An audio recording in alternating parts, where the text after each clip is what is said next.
हमारी दुआ भी है कि अल्लाह पाक आपको सदा आफियत के साए में रखे। अस्सलामु अलैकुम प्यारे दोस्तों, फरमान नबवी सल्लल्लाहु अलैहि वसल्लम है कि अगर इस बात का अंदेशा न होता कि तुम मुर्दों को दफनाना छोड़ दोगे तो मैं जरूर अल्लाह से दुआ करता कि वो तुम्हें कब्र का अजाब दिखाता।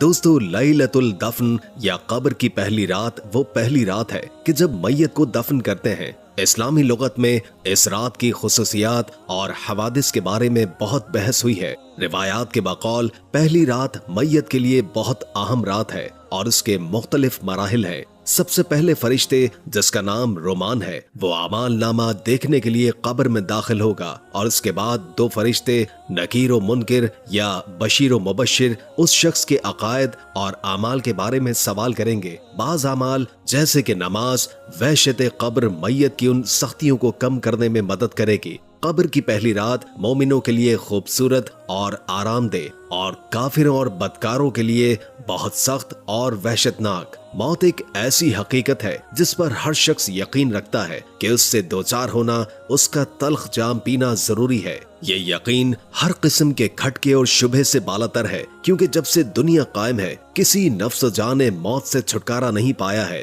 किसी भी जानदार के जिस्म से रूह निकलने और जुदा होने का नाम मौत है। हर इंसान खा किसी भी मजहब से वाबस्ता हो या ना हो, या अल्लाह या गैर अल्लाह को माबूद मानता हो या ना मानता हो, इस हकीकत को जरूर तस्लीम करता है कि उसकी दुनियावी जिंदगी आर्जी और फानी है। एक रोज सब कुछ छोड़कर उसको मौत का तल्ख जाम पीना है। गोया मौत जिंदगी की एक ऐसी रिटायरमेंट है जिसके लिए किसी उम्र की कैद नहीं है और इसके लिए माहो साल की जो मुद्दत मुकर्रर है वो गैर मालूम है। जब मैयत को कब्र में दफन कर दिया जाता है और लोग जब इतनी दूर वापस आते हैं कि उनके जूतों की आवाज मैयत सुनती रहती है, दो फरिश्ते उसके पास आकर उसे बिठाते हैं और तीन सवालात करते हैं।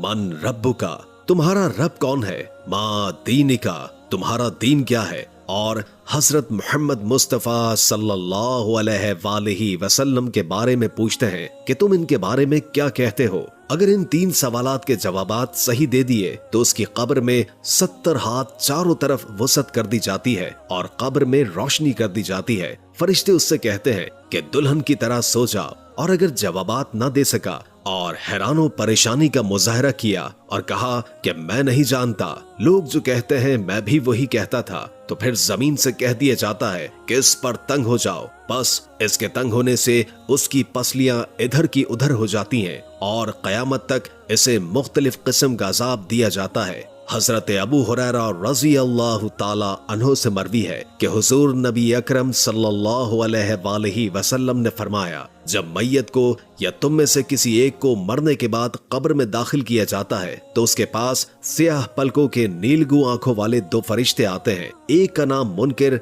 और दूसरे का नकीर है। वो दोनों उस मैयत से पूछते हैं कि तू इस अजीम हस्ती रसूल मुकर्रम सल्लल्लाहु अलैहि वसल्लम के बारे में दुनिया में क्या कहता था? वो शख्स वही बात कहता है जो दुनिया में कहा करता था कि वो अल्लाह के बंदे और रसूल हैं। मैं गवाही देता हूँ कि अल्लाह ताला के सिवा कोई इबादत के लायक नहीं, और बेशक हुजूर नबी करीम सल्लल्लाहु अलैहि वसल्लम उसके खास बंदे और सच्चे रसूल हैं। वो कहते हैं, हमें मालूम था कि तू यही कहेगा। फिर उसकी कब्र को लंबाई और चौड़ाई में 70 हाथ कुशादा कर दिया जाता है और नूर से भर दिया जाता है, और फिर उससे कहा जाता है, इत्मीनानो सुकून से सो जा। वो कहता है, मैं वापस आकर घर वालों को बताऊं। वो कहते हैं, नहीं, नई नवेली दुल्हन की तरह सो जाओ, जिसे घर वालों में से जो उसे महबूब तरीन होता है वही उठाता है, यहाँ तक कि अल्लाह ताला रोज़े महशर उसे उसकी ख्वाबगाह से उसी हाल में उठाएगा। और अगर वो शख्स मुनाफिक हो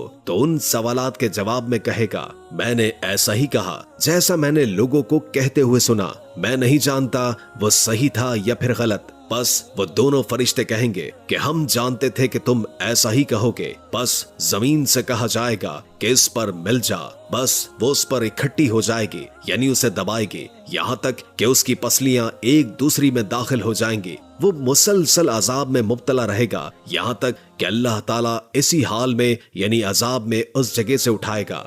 عثمان بن عفان رضی اللہ تعالی عنہ جنت و جہنم کے ذکر پر اس قدر نہیں روتے تھے جتنا کہ قبر کو یاد کر کے روتے تھے۔ اور پھر حدیث رسول صلی اللہ علیہ وآلہ وسلم بیان کیا کہ بلا شبہ قبر آخرت کی منزلوں میں سے پہلی منزل ہے، اور اگر اس سے نجات نہیں ملی تو اس کے بعد کے مرحلے اس سے زیادہ سخت ہوں گے۔ حضرت عثمان رضی اللہ تعالی عنہ فرماتے ہیں کہ رسول کریم صلی اللہ علیہ وآلہ وسلم نے فرمایا کہ قبر سے زیادہ سخت، خوفناک اور بری جگہ میں نے نہیں دیکھی۔ حضرت سعد بن معاذ رضی اللہ تعالی عنہ فرماتے ہیں کہ بے شک قبر میت کو دبوچتی ہے، اگر اس سے کوئی محفوظ رہتا تو حضرت سعد بن معاذ رضی اللہ تعالی عنہ ضرور محفوظ رہتے۔ قبر کے دبوچنے کی بنا پر پسلیاں مل جائیں گی۔ یہ عذاب قبر کافر اور منافقوں پر ہوتا رہے گا یہاں تک کہ اللہ تعالیٰ دوبارہ بندوں کو زندہ فرمائے۔ اور صحیح البخاری میں ہے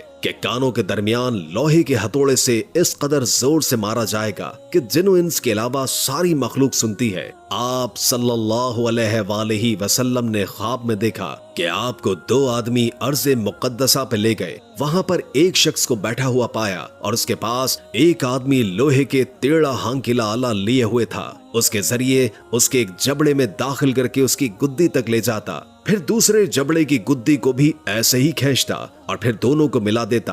اس کے بعد اس کی پہلی حالت میں پلٹ آنے کے بعد سزا کا یہ عمل پھر سے دہرایا جاتا۔ چنانچہ آپ نے ایک اور آدمی کو دیکھا جو اپنی گدی کے بل لیٹا ہوا ہے اور اس کے قریب ایک آدمی بڑا پتھر لیے کھڑا ہے، وہ اس کے ذریعے اس کا سر کچل رہا تھا۔ پتھر لڑک کر دور جاتا، جب تک وہ اسے لاتا سر پھر جڑ جاتا، اور اسی طرح یہ عمل بھی جاری رہتا۔ پھر آپ نے اس کی تفصیل بتلائی کہ جس کی گدی کو چیرا جا رہا تھا یہ وہ شخص تھا جو جھوٹ بولا کرتا تھا، اور لوگ اس سے اس کے جھوٹ کو دور دور تک پھیلاتے، قیامت تک اسے عذاب دیا جاتا رہے گا۔ دوسرا وہ شخص تھا جس نے قرآن سیکھ کر غفلت برتی، راتوں کو سویا رہتا اور دن میں اس پر عمل بھی نہیں کرتا، تو اسے بھی قیامت تک یہی عذاب دیا جاتا رہے گا۔ دوسروں کی پیٹھ پیچھے برائی کرنے والے، غیبت کرنے والے اپنے چہرے اور سینے کو تانبے والے ناخنوں سے نوچیں گے۔ چوری کی گئی چیز کے ساتھ جلایا جانا۔ خیبر میں رفع نامی شخص نے مال غنیمت سے چادر چرا لی تھی، نبی کریم صلی اللہ علیہ وآلہ وسلم نے فرمایا وہی چادر اس پر آگ بھڑکا رہی ہے۔ قبر کا زیادہ تر عذاب پیشاب کے چھینٹوں کی وجہ سے ہوتا ہے۔ صحیح الترغیب والترہیب میں ہے کہ یقیناً قرآن میں ایک سورہ نے جس کی 30 آیتیں ہیں ایک شخص کے حق میں سفارش کی یہاں تک کہ اسے بخش دیا گیا، اور وہ یہی سورہ تبارک الذی یعنی سورہ ملک ہے۔ اور آپ صلی اللہ علیہ وآلہ وسلم بھی سورۃ السجدہ اور سورہ ملک پڑھ کر ہی سویا کرتے تھے۔ اور عبداللہ بن مسعود رضی اللہ تعالی عنہ فرماتے ہیں کہ جو شخص رات کو سورہ ملک کی تلاوت کرتا رہے اسے اللہ تعالی عذاب قبر سے محفوظ رکھے گا۔ اور اللہ کے رسول صلی اللہ علیہ وآلہ وسلم کے زمانے میں ہم صحابہ اس سورہ ملک کو المعانتا یعنی بچانے والی کہتے تھے، یعنی عذاب قبر سے۔ لہٰذا مومن بندے کو چاہیے کہ موت جو دنیاوی لذتوں کو توڑنے والی ہے کثرت سے ذکر کرے اور اللہ کا تقوی اختیار کرے۔